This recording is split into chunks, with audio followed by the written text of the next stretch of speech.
How to set an alarm on Samsung or any Android phone. Hello everyone, this is Sabrina here to help you today. So without any further ado, let's get right into the video. So first, you will have to find your clock application.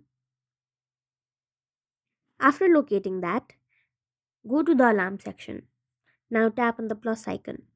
Here fill all the details that you need, like alarm name, time from here, and then alarm sound, vibration, snooze, and many more.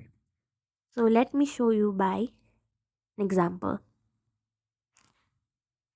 And then you can also choose your ringtone and also choose selected songs from your Spotify. Then see if you want